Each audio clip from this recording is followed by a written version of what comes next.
Welcome to Growing Pains, a podcast of the Sumner County Republican Freedom Caucus. I'm your host, Deanne DeWitt. This series is about what happens when growth meets leadership, when communities like ours wrestle with preserving what's good, improving what's not, and preparing for what's next.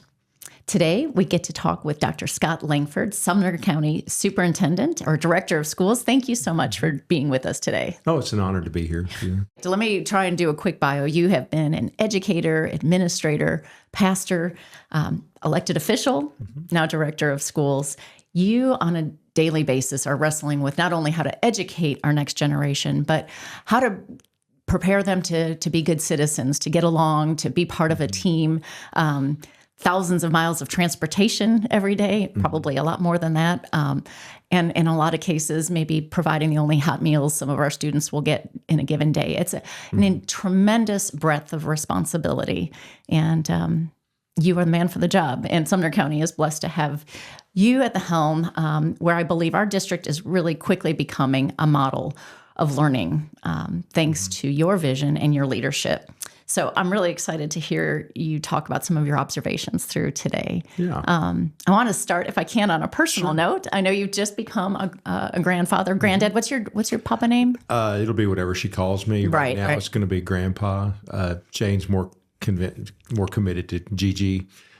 Grandpa's what I'm slated to be, but if it's something else, I'll be fine. You're open to the possibility, but it's good to start with something. You have to start with something. You can't just let this sweet girl, but you could let her wait until she decides, but it's some time coming. So I think one of the things that's a really kind of neat testament to who you are and the many ways that you have been a leader, not just in our community, but in your family. Your sweet daughter has named her baby girl and honored you by including your name as part of her baby girl. So that does say a whole lot. Yeah, it's really humbling. When she told me, I was really shocked. And because I'm actually, my dad's name was actually Bobby.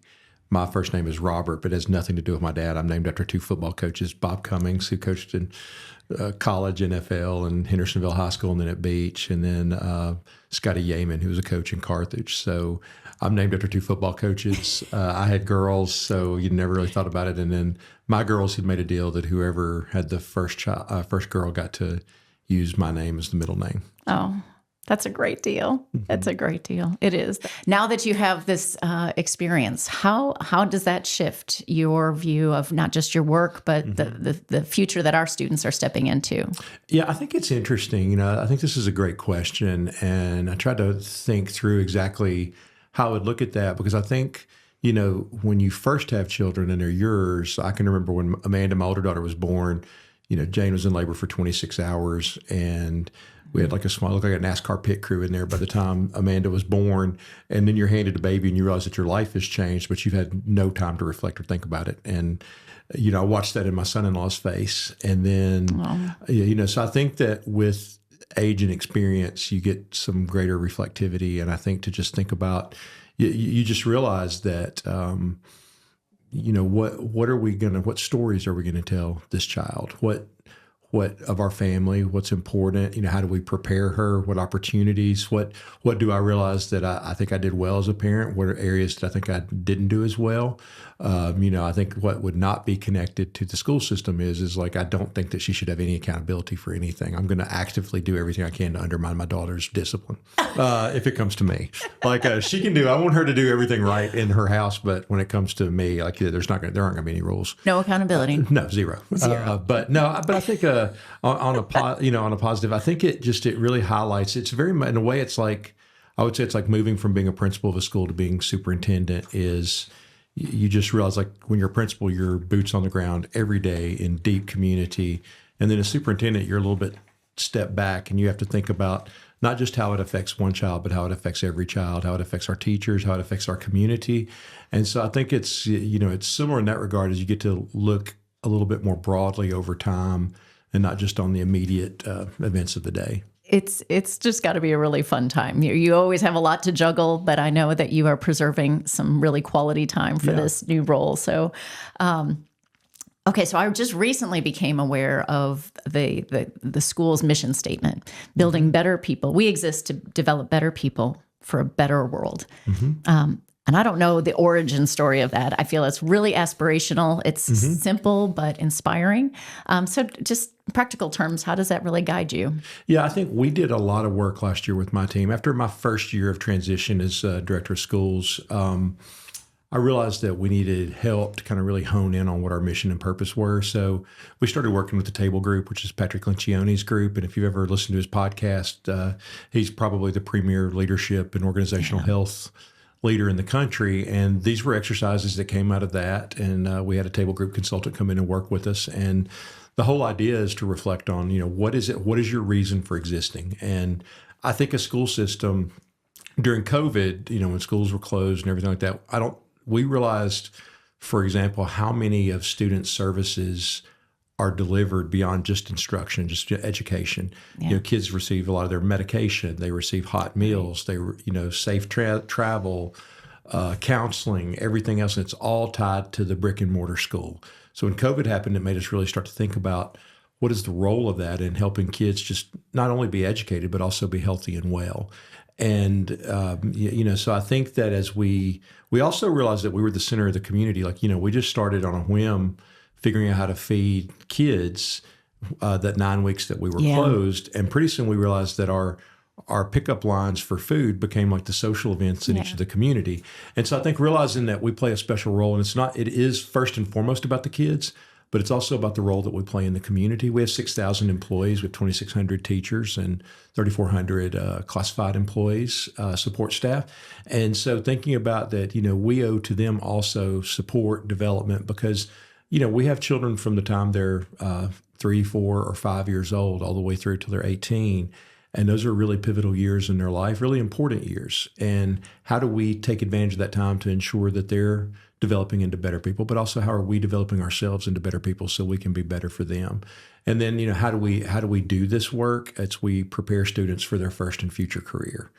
And, we developed our core values, which are grit, humility, bought into the mission and growth mindset, because we think those really reflect. We sat around and named people that we thought exhibited the very best of our school system, and those were the values that they had.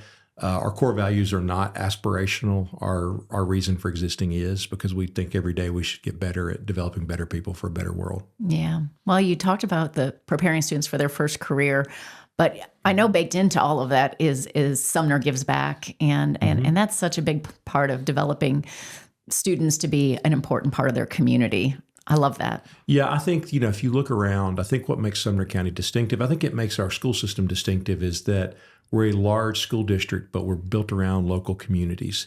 And I think the things that make those local communities tick are the events that so many people and adults and volunteers come together to, like Strawberry Festival, Freedom Fest, everything on the Gallatin Square, Hendersonville, Goodlettsville, White House, Portland. And those require dozens and dozens to hundreds of people working together to say this is really important for us to continue, where a lot of communities around the country, their local traditions have died or been swallowed up into larger regional things. So, with that mindset, our local communities also provide such tremendous support for our kids. So how do we instill in our children an understanding that they have a responsibility? They've been given a lot. And how do we cultivate in them not just a desire for it, but the ability and the skill set to do it? I've said several times that I believe that this generation of kids across the country will either be the most missional or the most transactional. I don't think that they buy into, but like when I was in school, if you told me I had to take Algebra 2 or go cut tobacco, Algebra 2 was an easy choice. But I don't think, our kids today, they want to understand the value or the significance or the purpose of what they're doing. And if we don't narrate that for them, then they're gonna be told in other areas that the purpose of life is, go make the most money, buy the most toys, enjoy as much as you can. But I think in them, and what I have seen repeated time and time again, is there's a hunger to serve their fellow classmates, their school, their community, to serve others. And they really pour their hearts and souls into it, and it's fun to watch. And that's on us, the adults, to provide those opportunities. So Sumner Gives Back was a way for us to be intentional. We were already doing a lot of really good work, but how do we intentionally focus on the way that the skills that we're building in students in our career technical pathways, how are we utilizing that to connect to local community to provide service. And, we, with the Evening Rotary in Hendersonville, we were able to build 30 beds for Sleep in Heavenly Peace. What's really cool for me is out of that, the Westmoreland construction kids went back, heard that kids in East Tennessee were living in FEMA trailers from the flooding last year and didn't have community places to gather. So the local church up there donated the wood, and they built picnic tables for them. And it's another Sumner Gives Back project that emerged out of that. Yeah. And I think that we'll see those things multiply just as we provide kids opportunity and support to do that. Yeah, incredible ripple effect. Love being a part of that.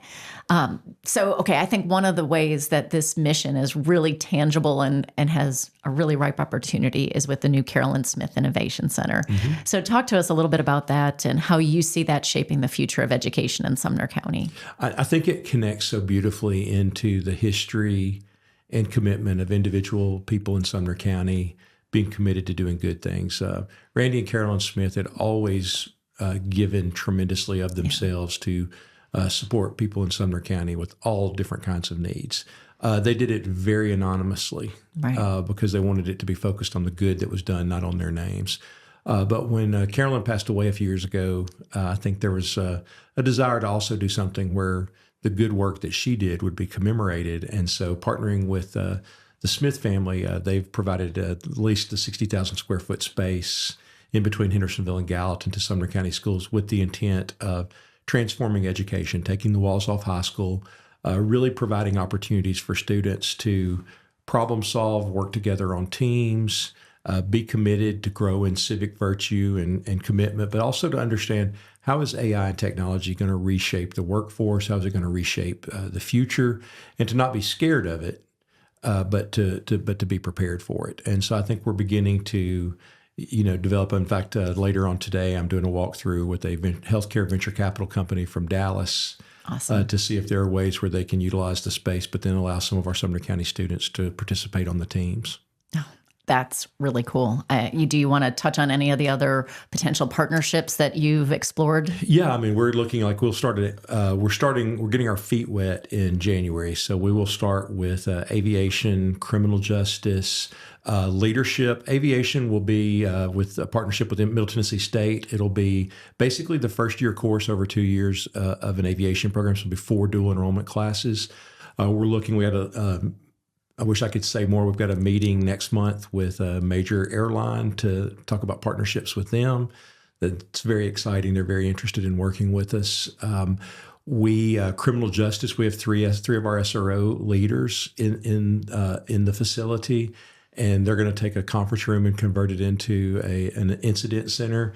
So our students will be there for criminal justice, but they'll have the opportunity to work also some with our student resource officers. And we're also talking to the sheriff long-term to think about some ways that we can connect students that are interested in careers in law enforcement there. One of the things I'm most excited about is we had 2 Sumner County students that came to us and pitched an idea. They took their Fridays off this summer, and they noticed that for Tennessee Promise, it goes to 16 hours of community service instead of 8.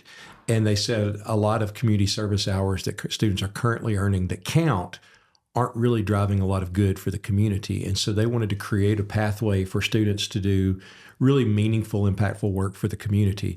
So they're wanting to build a website and an app so students can go on and connect with local charities and nonprofits to be able to do meaningful community service hours.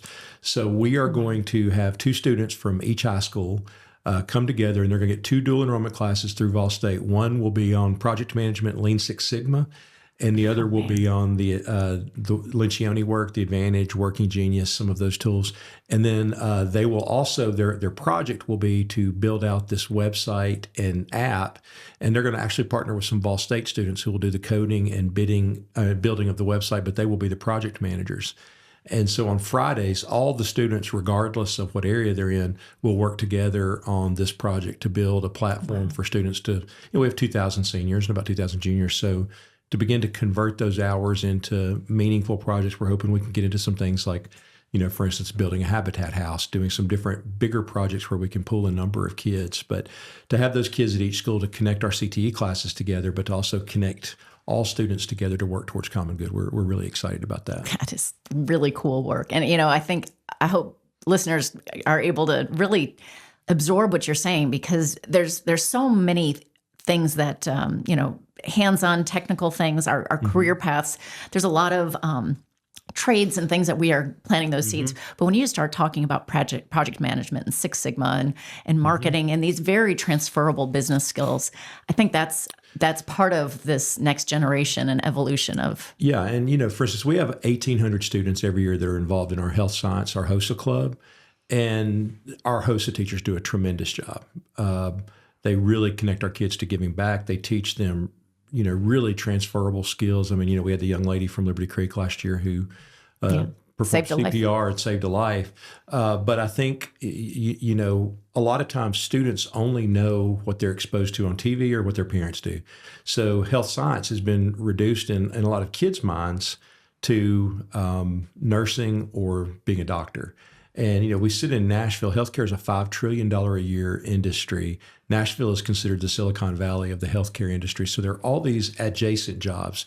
Yes, the immediate delivery of medical services, but, supply chain, hospital administration, medical administration, entrepreneurship. So how can we build partnerships and develop those to provide kids? We're already doing this. Our health science kids are so talented and teachers do such a great job. How do we broaden what's offered there? And the exciting part is Vol State, TCAT, MTSU, others are really interested in partnering with us to further that. No surprise. You've touched a little bit on AI, and I know that you're out of town a fair amount because people are asking you to come and speak about it. You really are a national leader in thinking about how AI can aid and help shape this next era of education. So what are your thoughts about how AI is really going to be incorporated? Yeah, I think it's fascinating. We just completed, Chase Moore, that's our director of CTE and innovation, Frankie Skinner, it's our chief academic officer, and I, we just completed an executive education course at Berkeley where they brought 25 of the most innovative school districts from around the country together to train with Berkeley professors and other industry experts on AI and K-12 education. And it was fascinating. The chief information officer from Berkeley spoke and basically identified the same thing that we see here. Her synopsis was, we're in kind of a lead, follow, get out of the way time because we're very divided as a society. I think we had a student panel while we were out there of students in Silicon Valley. In fact, one of the private schools was a school where a lot of the tech barons send their kids. And their school had banned AI from being used. Now, one of the students said, we use it all the time. But it is technically banned. But I mean, it's all over the place. And it was interesting to me, and I think it's the first thing we need to address is the focus was excessively on students using AI to cheat. Now, do I think students use AI to cheat? I 100% think they use AI to cheat. But cheating has existed since pencils and neighbors. Cheating is not a new academic phenomenon. I actually think it's easier to catch kids using AI to write papers because ChatGPT likes adverbs. 10th graders generally don't. But the reality is how do we do need to address ethical use, human use of this technology and teach kids like a basic kind of AI literacy, foundational literacy, and how to use it when it's appropriate, when it's not appropriate, and teach them accountability about it. But at the same time, what we don't want to do is limit the opportunities of what they can do and create, because it removes so many barriers, to the future for kids. And I'm thinking, even like in terms of writing papers, imagine if a student has dyslexia. They have great ideas inside their head. Their struggle is to get it on paper. Why would they not use a tool that would allow what's inside their head to get out to be shared with the world? That's a really great point. Certainly never thought about that. That's phenomenal. So you see a path where the community, where our education system can embrace and see the value of it and not just feel threatened by it. I mean, we're already kind of driving some of it. We're rolling 6th through 8th grade this year, a project called Course Mojo. And it's really hard to describe exactly what it is, but it takes our curriculum and it's embedded in our curriculum. It's a 15 to 20 minute exercise that students do 2 or 3 times a week. And what it does is it measures students' understanding of the text that they've read. And if they're struggling with vocabulary or understanding, comprehension, it asks them questions to boost their comprehension. If they're at a higher level, it pushes them higher. When we first started last year, we piloted in 6th grade, half of our 6th grade classrooms. our gifted kids hated it because it actually made them state their idea more than just saying, I'm really smart and I know what I'm talking about, which was true, but actually explicating and laying it out helped them develop their idea more. And so we're really like, we saw huge growth, 8% increase in their test scores in the pilot. It reduced the distance between special education students and regular ed students from 16 points in non-Mojo schools to 5 points. So it really was an impactful intervention for kids while they're in the classroom without having to be pulled out. It also gave the teacher just tons of feedback about where kids were getting stuck. And because it's AI driven, the feedback is instantaneous. The teacher has a dashboard for each student in the class, so they can pull and see where each student is struggling. But then at the end of the activity, it'll look at all the data and say, here are 2 or 3 questions to transition to the next part of the lesson. So it's just providing and I think that's like, AI will not replace teachers ever. But what it can do is take some of I taught AP English Lit. I also coached football and wrestling. I was an administrator in training. I had a lot of other things going on outside the classroom. So it was hard for me to turn around an essay that I gave my students to write in less than a week. Yeah. This will turn it around in minutes, if not seconds. And it's just the tighter we can get that feedback loop, the better the product. So, I think there's a lot of role there to help support teachers, but I think the biggest impact will be is preparing students for a world where AI will be integrated into all facets of working life. And we might as well just be prepared. And so thank you for being on that end of this whole equation. I'm going to think back to probably when I first got to know you. We were serving on the Sumner County Commission together, and you were chair of that commission for a lot of years. So talk a little bit about how that maybe shapes your view of being director of schools, and maybe what I'm trying to probe a little bit is, that experience, certainly, a lot about the politics. There's some pretty adversarial things happening, but how does that frame what you're doing and how you maneuver? Yeah, I can remember in 2012, I was standing in the chambers at the county commission, at the county admin building, and we were repeating what had happened at least 12 times over the course of my lifetime. We were fighting over what was the bare minimum amount of money that we could give the schools to function. Yeah. And that's not blaming anyone. That was the culture. And no one really thought outside of it. And I remember standing outside saying, well, I can be here and I can keep complaining, or I can try to do something about it. And I ran, and my first platform was, I want excellent schools.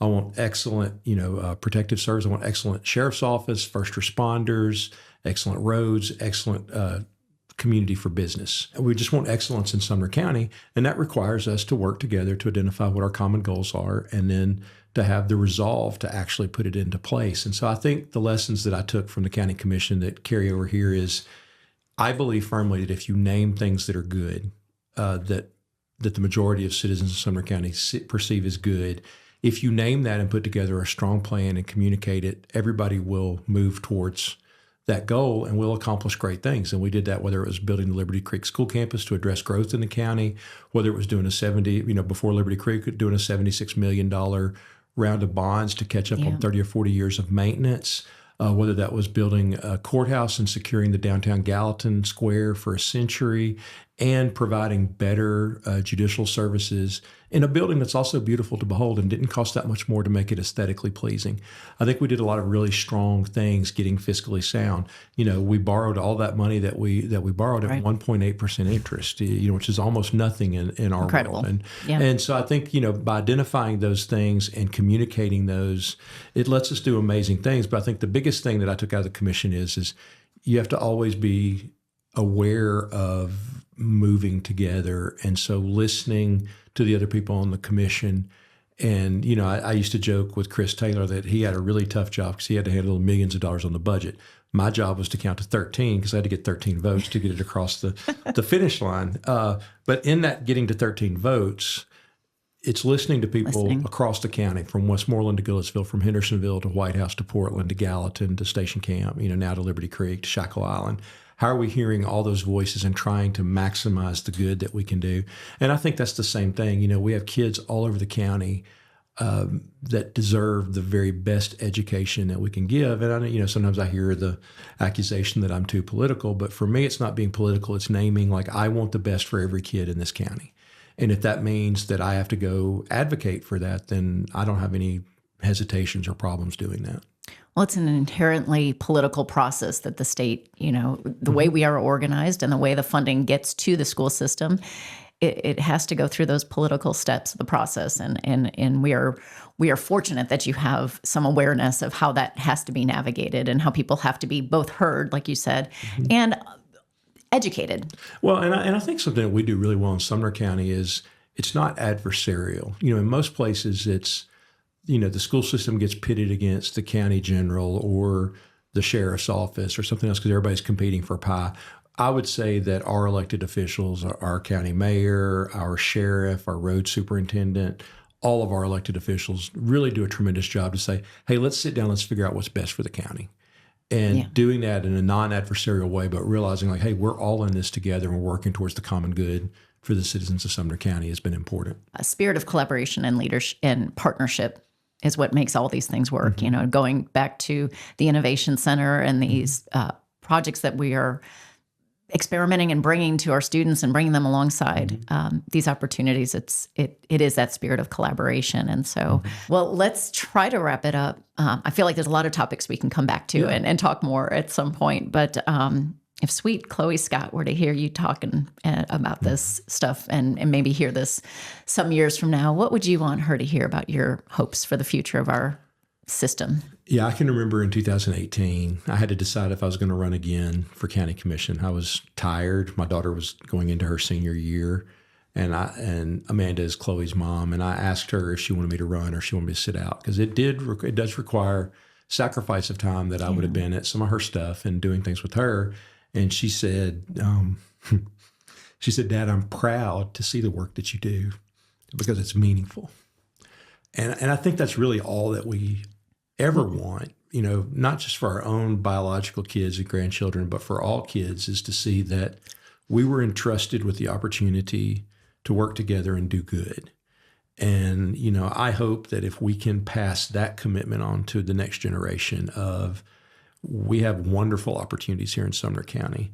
We also have a tremendous responsibility, not just to Sumner County, but to the state and nation to grow and develop leaders that can do that. I mean, that would be what I would hope she would take away. When I was 17 and I took the oath of office to serve the country, one of the things that they taught us was we're developing leaders of character. You'll have a time in the military. You'll have a time in the Army, but you'll have a much longer, statistically, a longer time serving local community, state, and country. And will you be a leader of character? And I hope that character and integrity, as the world changes dramatically around us, is something that we can pass on to our children and grandchildren. Amen.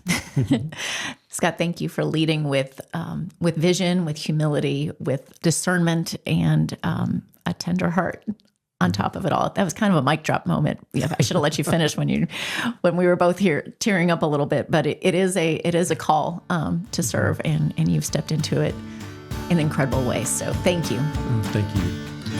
Until next time.